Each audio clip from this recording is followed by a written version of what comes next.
This is Python's Paradise. This is your host, Greg Gilbert, aka the Python Hyena, straight out of Fredericton, New Brunswick, Canada. And folks, here we are on Thanksgiving Day here in Canada. Yeah, my guess is like, what? We got wait a month for that. Yeah, turkey. But here we are, Thanksgiving Day, October the 10th. I don't know why ours is a month earlier than the States. Either way, it's Turkey Day here in Canada, and I'm making my guest really hungry right now. Or stuffed. Or stuffed. Folks, I give you one of the stars of Friday the 13th, Part 6, Jason Lives, who will never look at a motorcycle the same again. Mr. Roger Rose. How do you do, Roger? Well, I am honored to be here. I am honored to be here on this of all special days. Mm-hmm. Uh, now, in Canada, were you also like wearing those goofy hats with the belt buckle on the head and all that kind of stuff, like the pilgrims here in the U.S.? Were they the same kind of pilgrims? Yeah, no, I haven't graduated to that yet. Oh, okay. Well, I sometimes like to do squaw and pilgrim with the misses, but that's another thing altogether. And I won't even tell you who plays the squaw and plays the pilgrim, but that's very non-PC. Very non-PC. Everything's non-PC these days, you No know? kidding. No kidding. Woof. Jeepers. I get in trouble for breathing. I'm getting to the point now where people are going to start demanding that people call them a particular animal. Ah, well then what would your animal be? What is your animal? Python. Oh, of course. What am I Yeah. thinking? But the thing is, I'm not running around demanding people call me a snake, like, but I'm not going to get into that. Not going to get into that. Well, It gets uh, everybody in trouble, you I know? call a lot of people weasels, so I guess I'm a weasel. There you go. Yeah, There you go. yeah. Well, I got to credit Scotty McCoy who connected me with you. You were on his show. That's very nice of him to think of me, and I appreciate it. And yeah, go ahead. I'm sorry. Yeah, I've had him on my show 6 times, Scotty. Wow. He has that Oh much to yeah. say? Oh, Scotty's always talking. I think he talks in his sleep.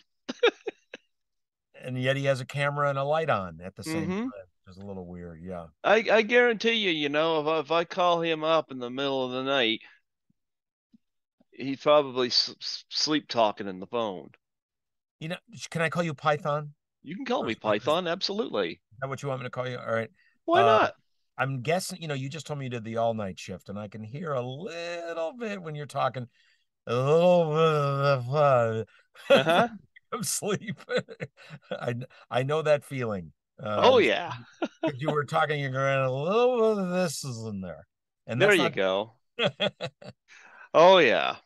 Yeah. But I guarantee you I probably move a lot faster than you and Cynthia did but Uh, getting away from CJ Graham.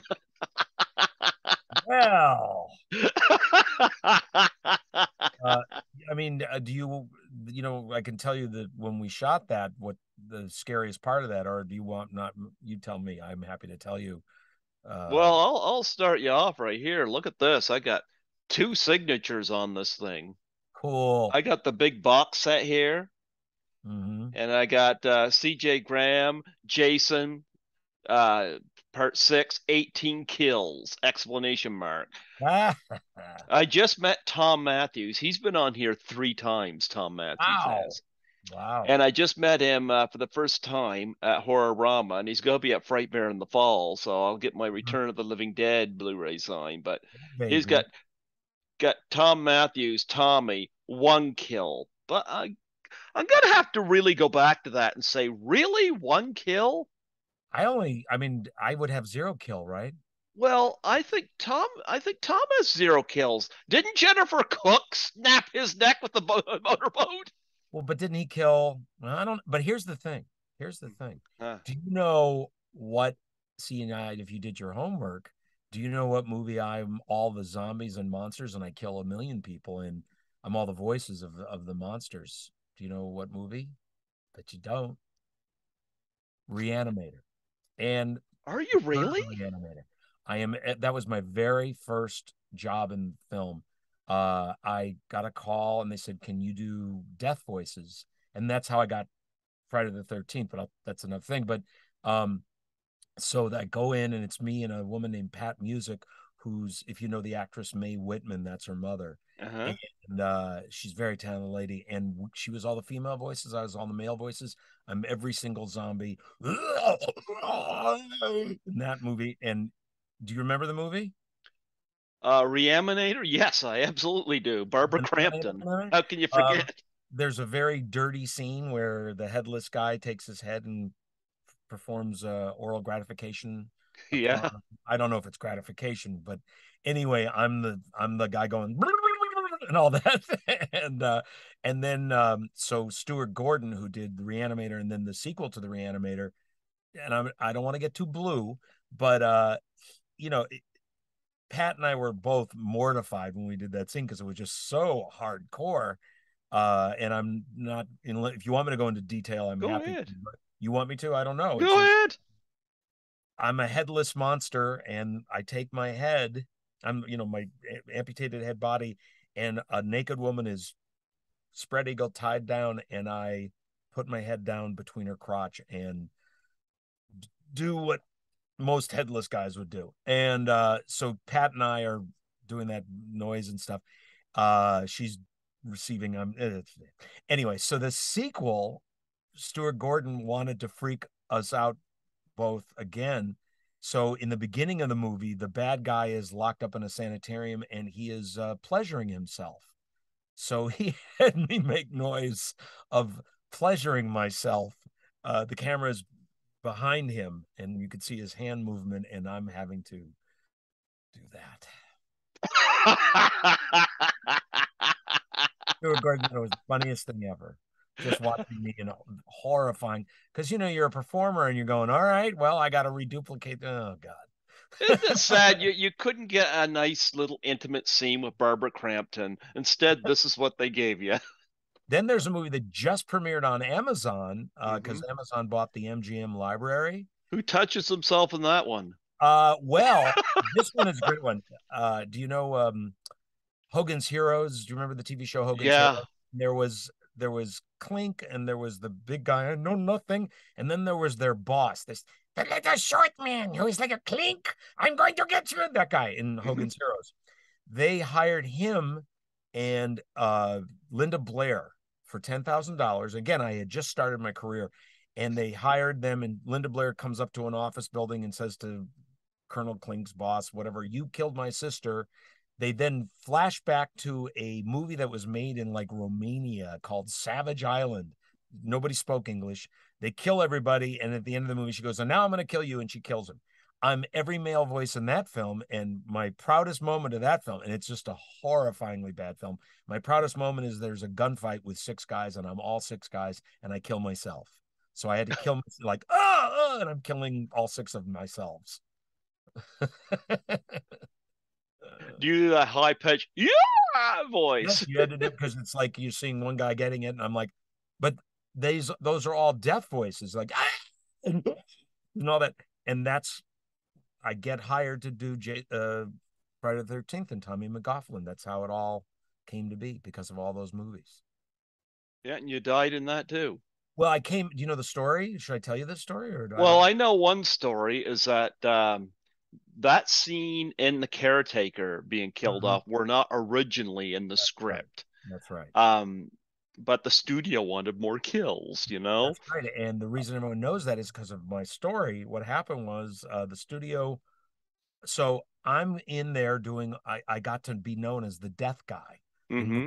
movies where I could do the death noise because when you're shooting a scene and someone's doing it, you go or whatever, but they need to add a much more of a blood curdling scream or death noise or whatever.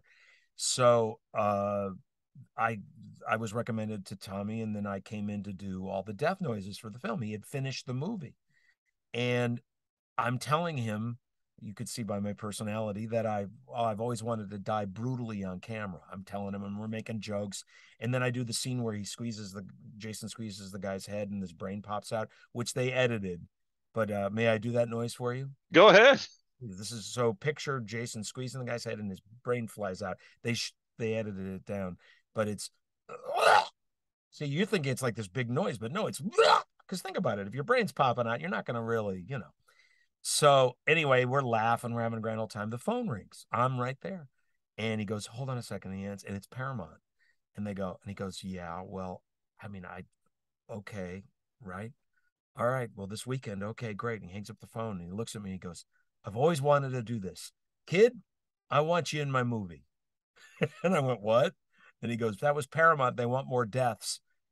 And I got to write something. So I want you in my movie. I'm going to kill you. I went, really? And he goes, yeah. And that's how I got the scene.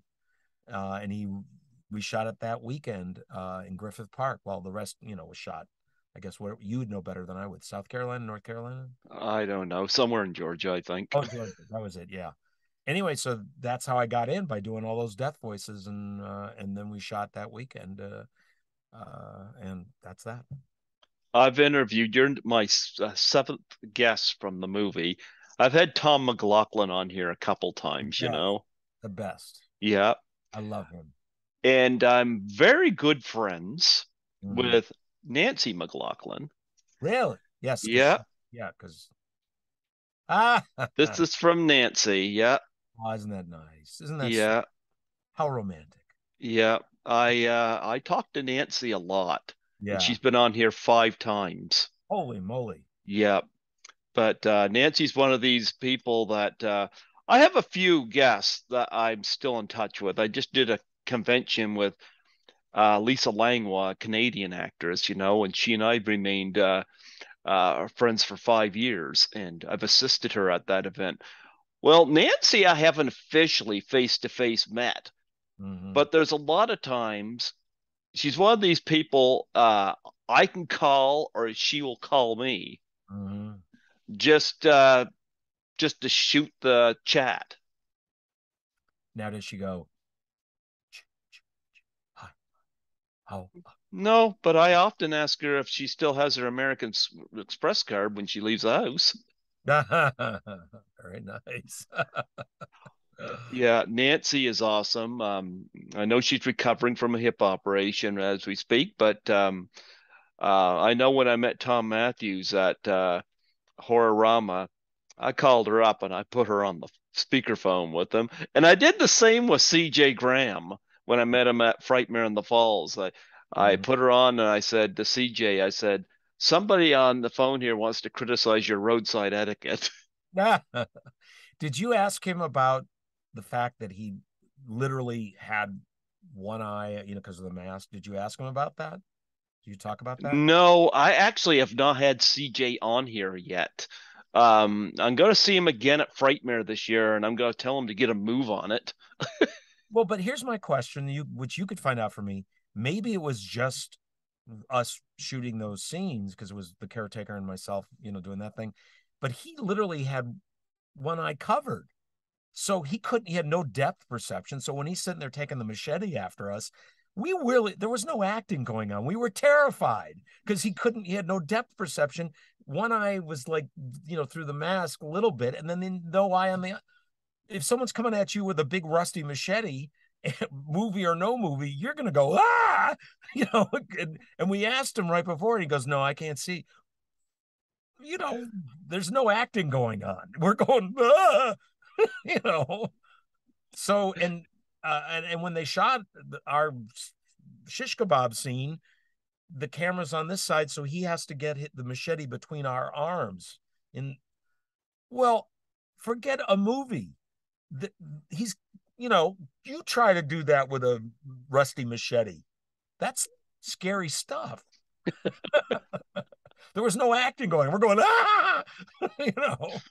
Nope. Just wondered because when we asked him at the time, we said, "Can you see?" And he goes, "No." We're like, well, Tom, you Well, know, this is not the first time because I mean Nancy McLaughlin almost got hit with that spear going through the windshield too. Yeah, but at least whoever shot her with the spear had two eyes. That's that's scary. That's Why all I'm did he saying. have only one eye with you? Because of the mask covered the one eye. Well, he had a mask whenever he Well, I don't know if in the rest of the film it was covered. I don't know. So oh, that's what I'm saying. At the time, it had one eye covered. So I don't. well, Because there you go. I guess he had been stabbed or something in another scene, and they needed continuity. I don't know. They There just you go. yeah. No, I've had Tom Matthews on here again, and I had Carrie Noonan on, who was Paula.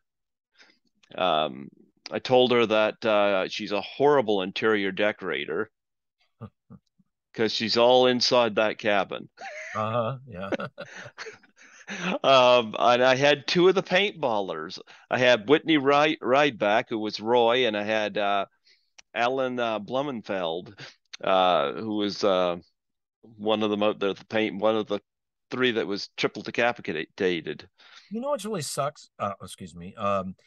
They It was during the time that whatever something was happening, and I'm sure Tommy told you this, that they, like I told you, there was that scene where the brain pops out, but they whatever the movie board came down on them hard, and this was the first and pretty much the only Friday the 13th where needed more killings, but then they cut down on the actual visual, which is the whole point of Friday the 13th. If you're going to see that, you want to see how they did this crazy death, and they cut down on all the violent parts of it.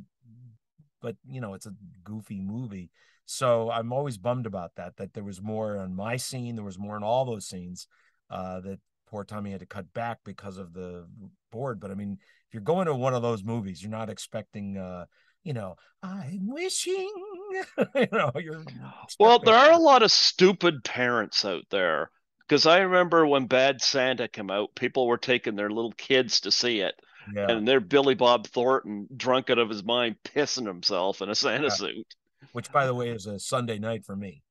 Yeah. Yeah, well, I like Bad Santa, but I'm going to tell you, I'm not a big one when it comes to family films. So this whole ratings board with everybody should go with their family, I'm like, how about I go by myself and this person go screw themselves? But on the other hand, I have two kids, and my wife gets really mad at me because I will show them, if there's a sex scene, that's real life, and that's fine, and have a nice time. And you can't show them it, but I wouldn't show them uh, the Jason movies when they're young because it's violent, and Well, I find it funny though, because people don't want sex scenes shown. They want you to tell your children that a stork delivered them. isn't that Yes. isn't that how it happened?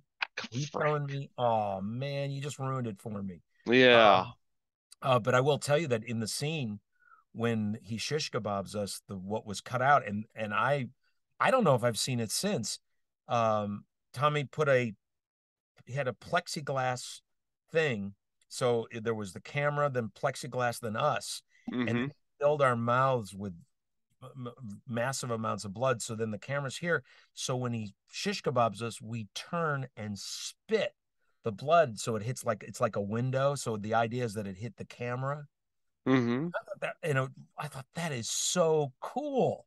I can't wait to see that. But of course they cut that out. But think about it. Have you ever seen a horror movie where it actually splits on the camera? You know? Uh Mm. because the way he made it look like we actually spit blood on the camera lens. And I thought, wow, but that was cut out. I always find it these conservative groups that are out there that protest these movies, and then I'm the kind of guy that brings up the Passion of the Christ and says, "Yeah, Yeah. here's something that." And I grew up in the church. I still read my Bible, but Yeah. I'm the first one that will throw the Passion of the Christ right in their friggin' faces when they start talking violence in movies, because that movie has more blood and gore in it than the average horror film. So Yeah. they could take that and stick it in their pipe and smoke it. I like all the 70s black exploitation films when they would have sex, and Uh-huh. and they always wanted to imply that the man was this amazing stud, which of course not true, but they would always have the woman's hand on his back, and then it would be like, you know, like this stuff. So, so, so you're trying to tell me in that scene on the bike at the picnic, you weren't an amazing stud with Oh, Cynthia? yeah. Whoa. You weren't? Well, it was about, I know, so different than the other films. About 3 in the morning, freezing. But also, my lovely co-star's husband was right there. Oh, you mean Vinny? Vinny, who I love, he's the coolest Oh, man. of course you're gonna go say that. Oh, Hey, Vinny, I love you. we're Chicago guys, I, baby. I Chicago. kissed your wife. I rolled over on your wife and kissed her. But Just like I love you, Vinny. there's nothing more uncomfortable than that when you have. I did a movie called Hot Moves, and Oh, we're going to Charles. get into that.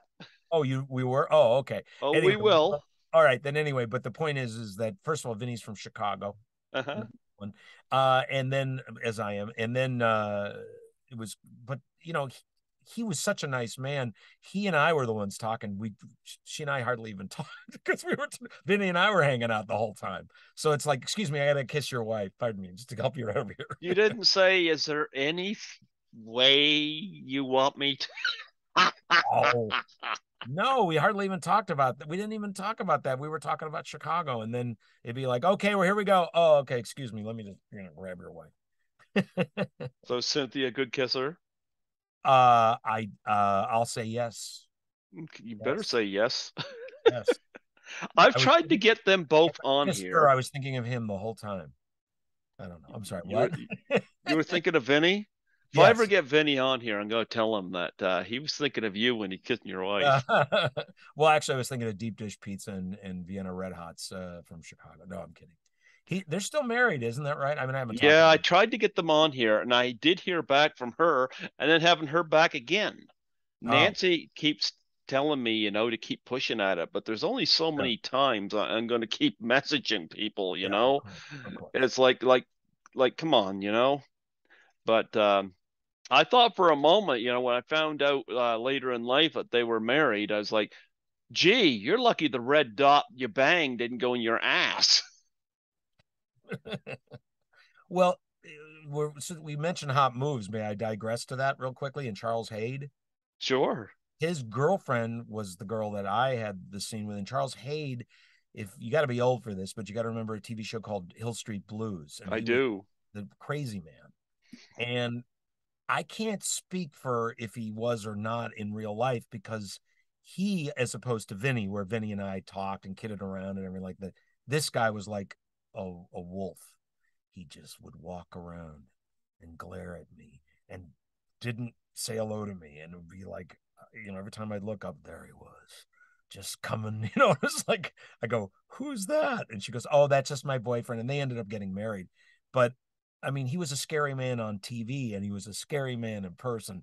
Never met him, never talked to him. All I know is he just would, like a wolf, like, what do you want from me? It's just a scene in a movie. So, So needless to say, he wasn't turned on with you making out with his wife.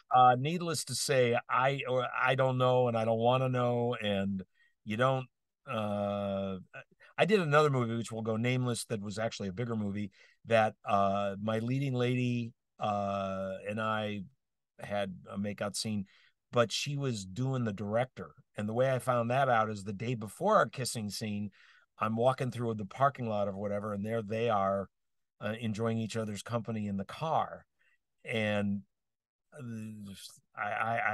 so that one, think about that. I have this love scene where the director has, been tonguing this woman, the night before. And I'm like, ew. So I know where her mouth has been. Is always disgusting. I mean, they were making out when I say tongue. I don't want to get the wrong idea here, but still, how gross is that? Where where the person's mouth has been like hours before. So that really was gross. Oh no, it depends how hot the woman is. She was all right. She was all right, but she wasn't as hot as some other. I mean, she was all right, but it was just it was cold where I I was. mean, so what? So were you were all right kissing Cynthia, knowing that she had her tongue in Vinny's mouth? Yeah, because I liked him and he was a nice man and he seemed like a nice guy. You know what I mean? It's like, okay, this, and it wasn't like it was some big tonguing scene. It was just kissing. But the other one was a big tonguing scene, and I knew that, you Are know, you sure he was supposed to? I think he probably should have married you. no, I mean, come on. If you know a nice guy is a nice guy, you're talking about great pizza and where to get a good Italian beef. And then, and the wife's nice and you don't think about it. But when you've seen some guy who you don't know and it's like he's got snot hanging from his nose and he just was kissing, that's gross. Then there was another girl, another film I did where she did I didn't see her boyfriend, but she did animal noises before we would have the scene. And at first you're going, okay. I mean, literally, no joke. She's going, Who was it? Kim Cattrall from no, Porky's. I, I did that'd be cool. I wouldn't have mind kissing her. But this is She made animal noises. oh really? This woman was making noises beforehand, and it was like at first you're going, this is great. And then you just wanted to go, down, girl, down, sit. Because she's sitting there going, woof, woof, and you're like going, okay, whatever gets you into it. you know. Yeah. Yeah. Are you married now? Oh, I've been married forever. Yeah. Yeah. My wife could care less about Does your wife know about these particular little fantasies of yes. yours? What was really weird is I would do what there was. I did a movie where a girl was topless with me, and the famous Richard Burton line, right? I'm repeating this. This has been repeated a million times. I'm wearing jockey shorts, but she's stark staring bucko naked. And I said to her, I apologize if I get excited, and I apologize if I don't get excited. That's an old Richard Burton line. But my wife could care less about any of that. I'd say, hey, she was topless. It would be like if a girl, when I had whatever celebrity I No, had. I'm just wondering, does your wife make animal noises? Oh, oh. No, that's like when I do Donald Duck.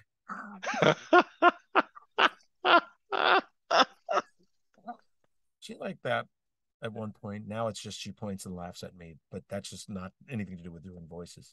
There you go. And now we're pointing and laughing at Vinny Gastafaro. I did date a girl though that did like me doing cartoon characters and the heat of passion.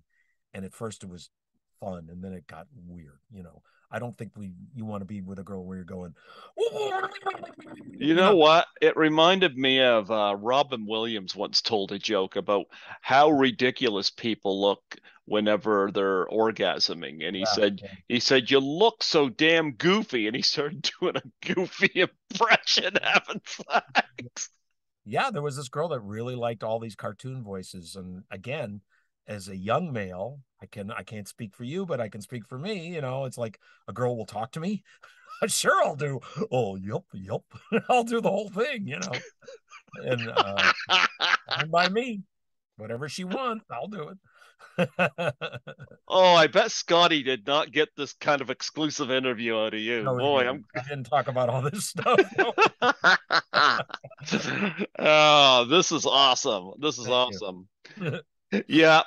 But talk about working with CJ Graham other than his blind eye. Well, all I can say to you is that we there was a fire. One of the lights broke, and so then they had a fire in LA, and this forest thing that delayed us, and we had to finish before sunrise, and so there was going to be all these really cool special effects, and they had to like ditch them all, and this is where you know Tommy the director said, okay, we're going to have the camera on this side, you guys put your arm like this, and he's going to take the machete and put it through your arms, and it'll look like he's stabbing you. Well, I just told you, he's got one eye, so he has no depth perception. He's wearing a mask. Cameras are rolling, and he has to get the machete through our arms.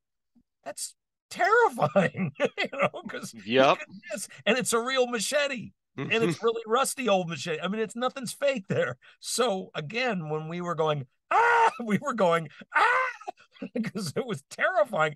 And he was like, I can't see. And so it's like, well, and we practiced once or twice, but if he missed, he missed, you know.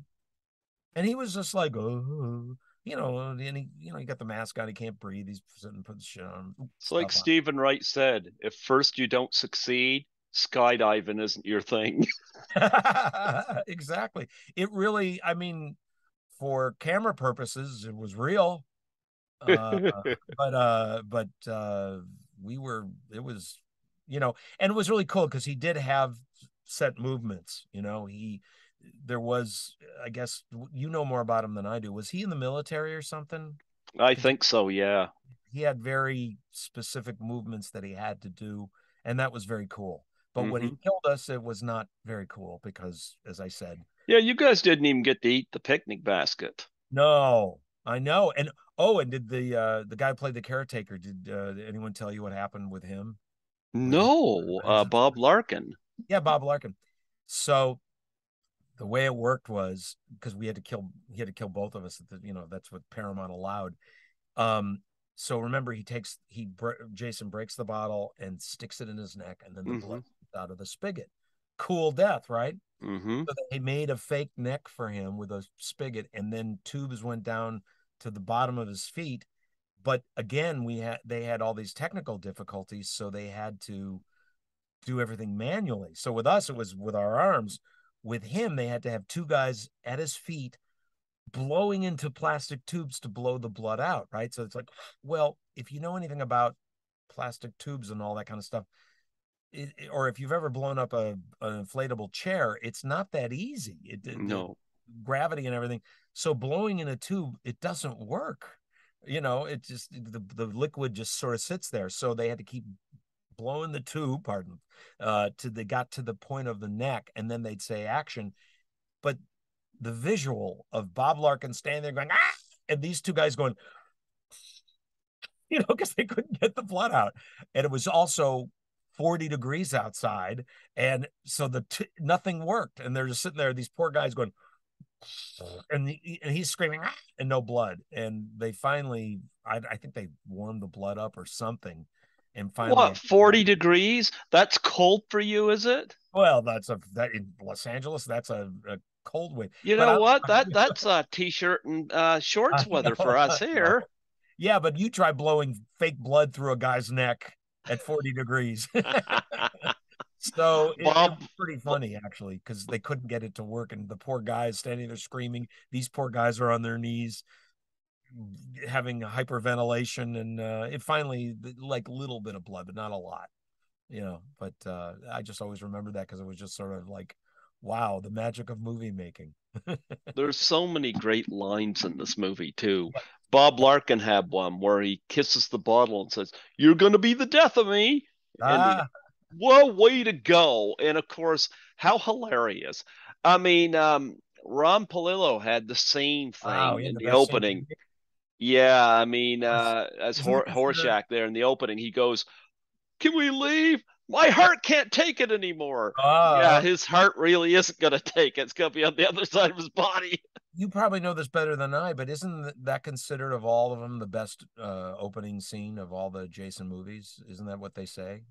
You know As what? far as, I'll go with that. I actually think Jason Lives is the best of the series. oh, look at you. Yeah. Of course, I'm partial to this, but I agree. But I do. There's no two ways. The opening is far and away the best of all of them. But I And mean, I consider part four, the final chapter, to be the scariest mm-hmm, because, and largely because, no offense to CJ Graham, but I think that Ted White was the best Jason. you know better. And I've had him on here twice, and I'm going to tell you that guy had some stories, the people he doubled for in his career. That. Do you know part five? One of the female leads is Sue Blue. Do you know who that is by any chance? I think she plays the mother. You mean part seven? Was it part seven? Yeah. I thought she was before me. Oh, she was Nope. after me. Nope. Part seven. That was with telekinetic Tina. Oh, okay. Because it's Sue Blue. Do you know who Sue Blue is? Yeah. Yeah, I worked with her a lot. She's related to Sue Red. Oh, that's comedy. No, but the Smurfs and every major cartoon from the 70s, Well, of course, she she did the Smurfs. They were blue. wow, your comedy is with a K. And I did Three's Company. She did Three's Company. She's one of the top animation people, directors, and talent there is. Amazing. So it was sort of weird because we were friendly, and I did six, and then she did seven. Mm-hmm. Yeah. Yeah, I'm but sorry. You go ahead with the puns. Albert Brooks has my favorite where a guy called me and said, I have sex 4 times a day. I have 3 meals a day. I work out every day, yet I'm not happy. Well, you are in prison. Okay, go ahead. oh, nonetheless, did you go to the premiere for Jason Lives when it came out? No, I didn't know that there was a premiere. Oh, Missed it. you mean they didn't tell you? Or maybe Vinny got so mad that you were making out with his wife. There was a premiere. I did go to a screening at Paramount. Uh, I think a pre-screening, but I did. If there was a premiere, I didn't know about it. My favorite though is I did go to a. I went. I'm from Chicago originally, and I went to Chicago, and I went to the movie to show friends or something like that, and there were these girls in the back of the theater as I'm leaving, and they go, "Oh, Jason kicked your ass." I go, "Thank you." I always remember that. I'd be like, no, he threw it, shoved a machete through me. Yeah, but I just love that they said that. I thought that was the funniest thing ever. Well, I'll tell you this. I got to see Jason Lives on in 2019 in Toronto at Really? they call it the Drunken Cinema Uh-huh. because they give out these cards, and every time something happens on your card, you take a shot. Well, I don't Ah, drink. I don't drink, but my card said every time fog and rain is on the screen. I was like, you know how friggin' plastered I would be? oh my But God, yeah. I'm like, yeah, like I'd be taking a shot. Uh, Jeepers, I'd be in no shape to even walk out. I'd be worse than Bob Larkin.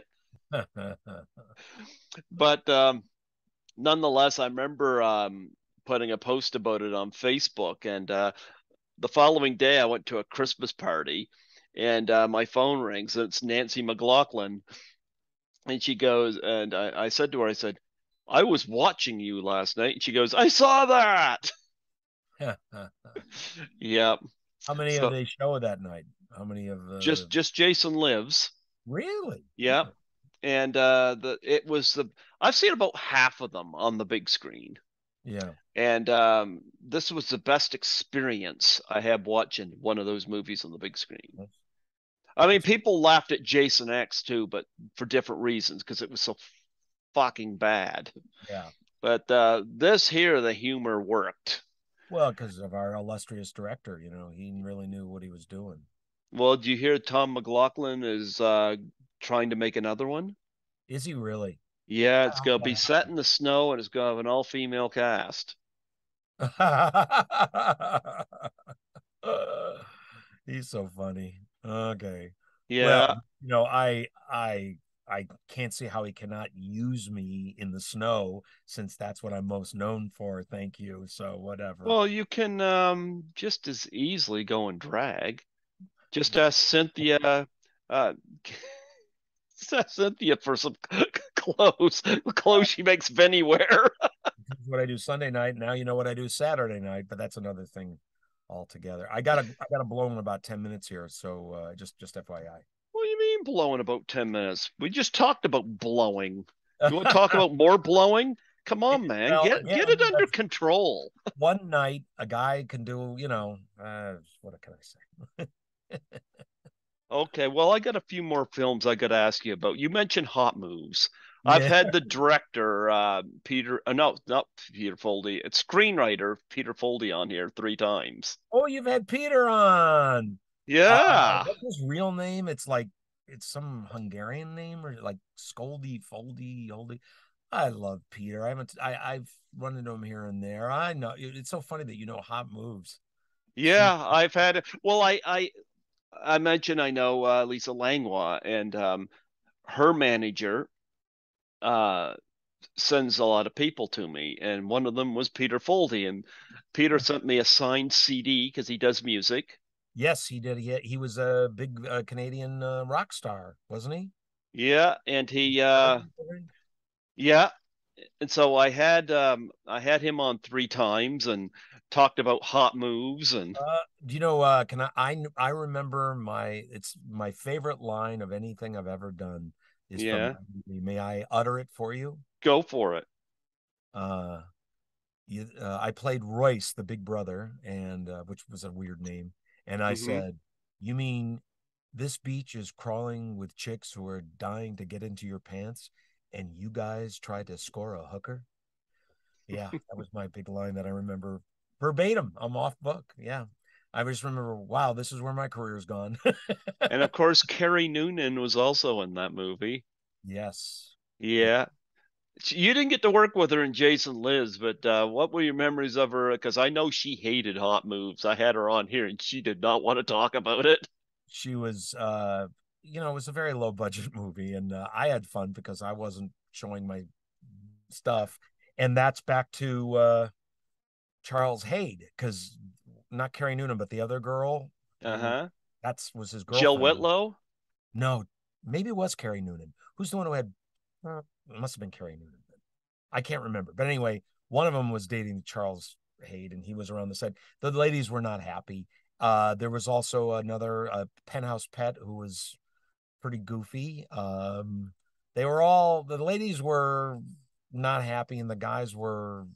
I mean, it was a very interesting shoot. That's the best I could say. But Peter's great, and then the other guy who wrote it with him was a magician, and then ended up being on the Lucy thing and all that other stuff. Yeah. Well, I got something here I'm going to show you Uh-oh. because I had another one of your co-stars on here three times as well, and I just met him in person, and I'm looking at you right now. Uh-oh. You had Sean on. I did, and I I met love him at Horrorama. He's great. I mean, and also all the Back to the Futures. Yeah. He even did the voices of those two Did things he? stuck to, yep. Sean is a great guy. I love Sean. Yeah, he's married to Lynn Griffin from Black Christmas, and I've had them both on three times, both on together and once on solo. And Did he make like I hope a lot of money off the Back to the Futures, where even though he was because of residuals, did he make some big dough off of it? I I hope. don't know. I think he's doing all right though, but nonetheless, there you are on there, and him and his two faces. Anytime I have him on here, I always get him to do the two faces Does he arguing talk at back and all forth. about Ski Patrol? Does he say anything about Oh it? yeah, yeah. He he was the poor guy. He had so much to do that he didn't get to hang with us as much. The group of us, George Lopez, Paul Feig, me, Steve Heitner, we all like were thick as thieves.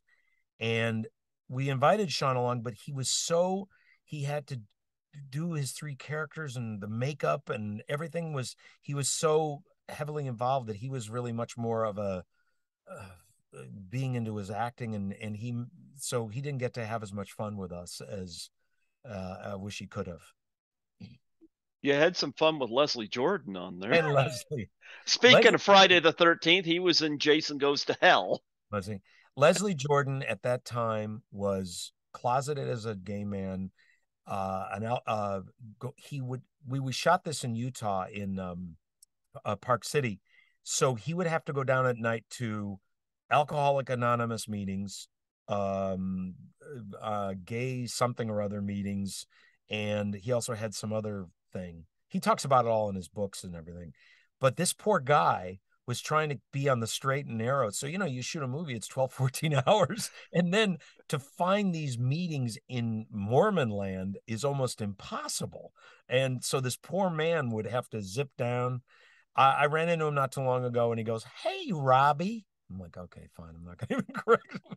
But one of the nicest most talented, but just I always felt bad for him because he was dealing with all his demons at that time. Hmm. And so to find anything of that ilk back in that time during in Mormon land, it's very tough, So that's what I remember most.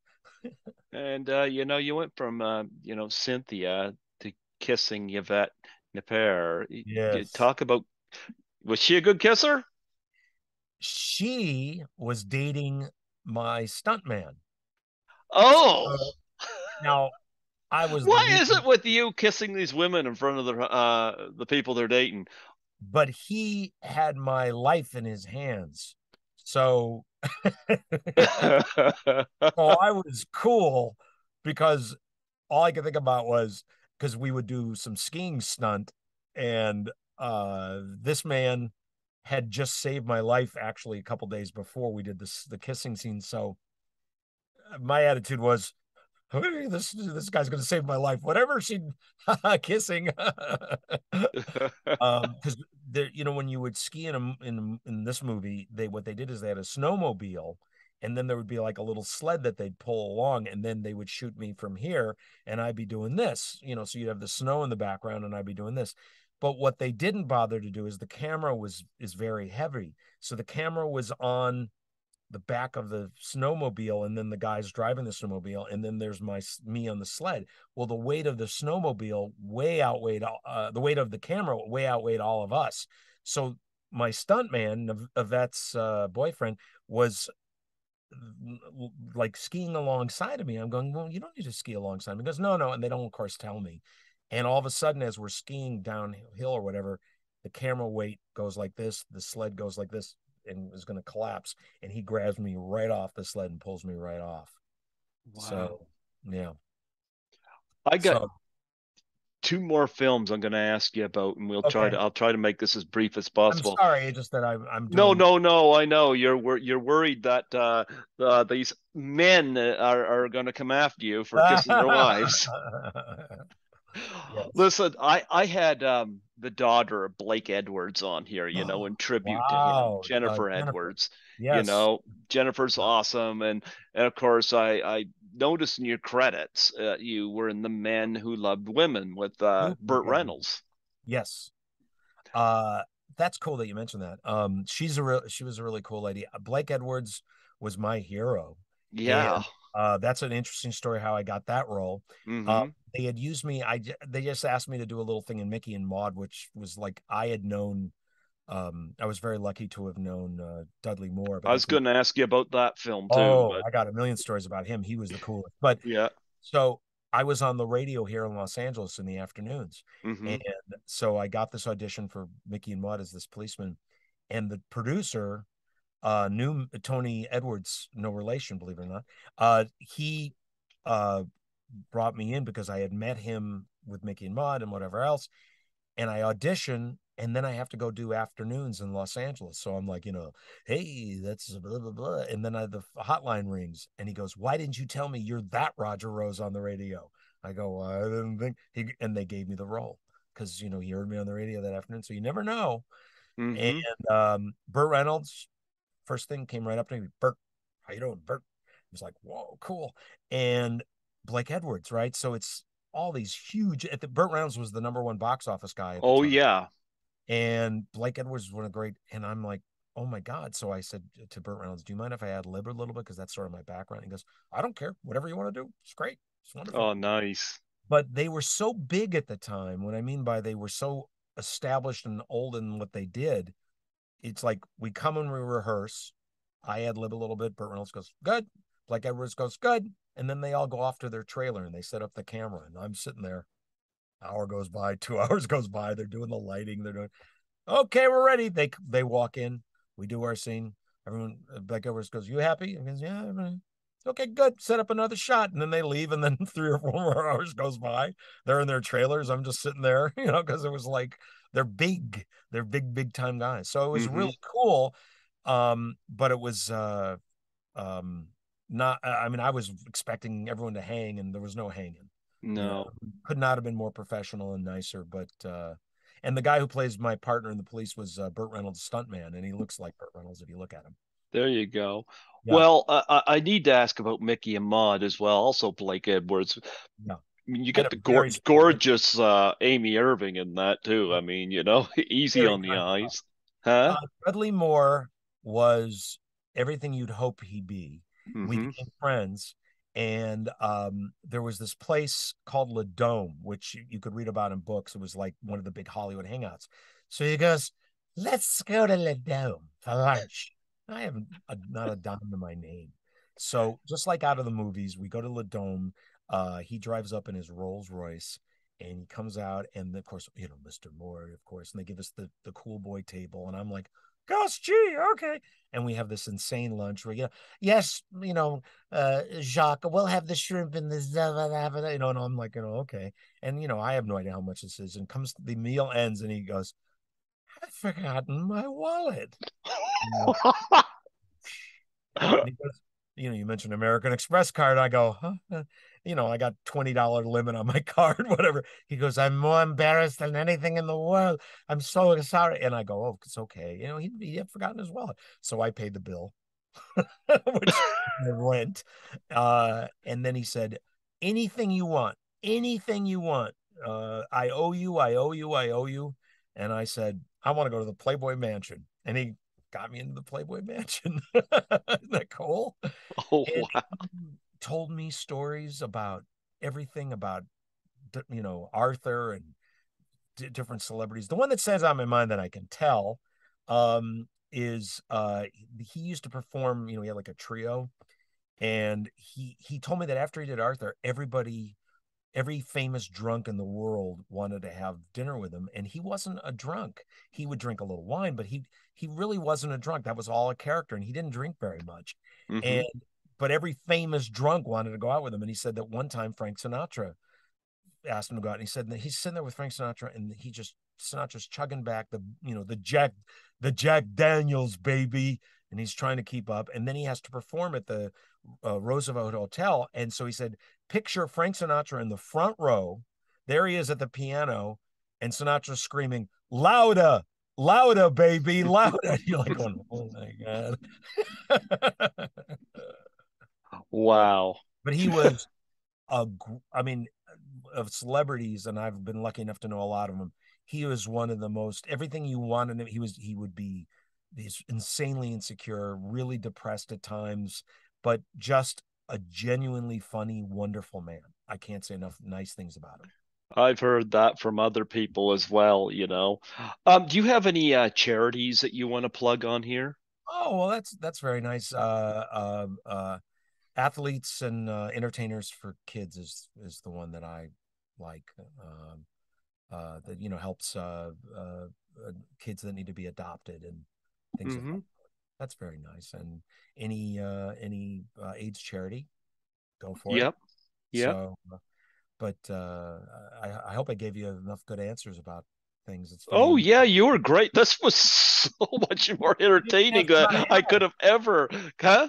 You didn't ask me about Mark Hamill. I figured you were all over me about Mark Hamill. Mark Hamill. You know what? I Yeah, didn't know you worked with him.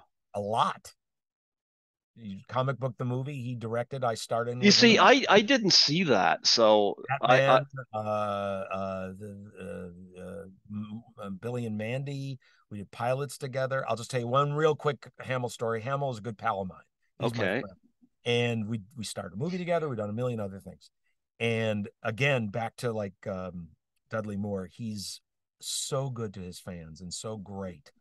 And I tell you this story because it's the only way you and I can relate to what it is to be Mark Hamill. Mm-hmm. So we came up with an idea for a TV show, and we go into this big meeting with these producers about conventions, by the way. So it's Mm-hmm. me, Mark Hamill, the producer, and all these other executives. This guy walks in. He's got the personality of a carpet. He's just like this, and he hardly looks at us. And so there's a meeting with like 10 of us, and Mark and I are sitting there, and he goes, before we start this meeting, and this is to give you an indication of what, when you go to these fan fests and everything like that, he goes, before we start this meeting, I'd like everyone to know that Mark is the reason that I'm in this business, and his character and Star Wars has influenced me in my entire life. And that is why I am here in show business. And Mark goes, well, that's very nice. Thank you. And he goes, I have a complete actual replica of your head in the trunk of my car in a box. Would you like to see it? Mark goes, no, thanks. He goes, no, no, it's exactly your head in the trunk of my car. And he goes, I believe you. He goes, I could show it to you. And he's like, no, thank you. Just think of that all day long. This is what this man deals with. If someone said to you, I have your head in the trunk of my car, would you like to see it? Would you go, oh, great? You know? So So there wouldn't be a point of me asking for you to send him on my show, huh? no, I can't. He won't. I mean, it's No? his business, but people have asked me a million times, but I just want you to understand that this is his daily life. It Well, do just you get to do the conventions, you know? I don't get asked very much. I don't get asked to do many. I don't know why, but I don't. Not any Jason Lives anniversaries? Like, I mean, you'd think I Tom. got the very last minute at a like a week before something. Somebody asked me, but I couldn't do it wherever it was because it was too last minute. Vinny Gastafio say, no, he's not sitting near my wife. Sure, if I bring a pizza. What's the most interesting thing you've ever been asked to sign? Oh, that's interesting. Uh,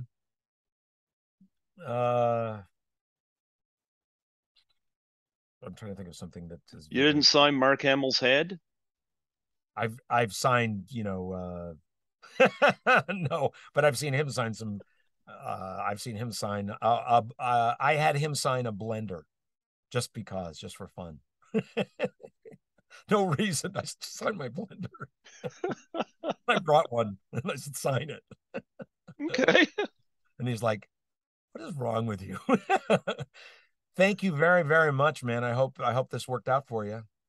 You know what, Roger? It was so great to have you on here and talk about this movie. I gotta say, I was looking forward to having you on, but I had no idea it was so go be so outrageously entertaining as it was. Some of the stuff you brought up, especially some of the taboo stuff. Well, I never talk about all my leading ladies and all that, so appreciate that. Well, you know what? All the boyfriends and husbands want Well, to gee, kill I'm going to have you back then. me. We're going to talk Roger Rose dating life. Yeah, it's funny. It's something I've never really talked about. There's people, guys that have like, I didn't do anything, they come after you. There's all these jealous guys. It's weird, you know. Well, Rodney Dangerfield once said that he made love to an inflatable woman, and then he ended up having an inflatable guy looking for him. Ah, that's funny. I thought you were going to tell me that she farted and blew out the window. That old joke. All right. With that, I will leave.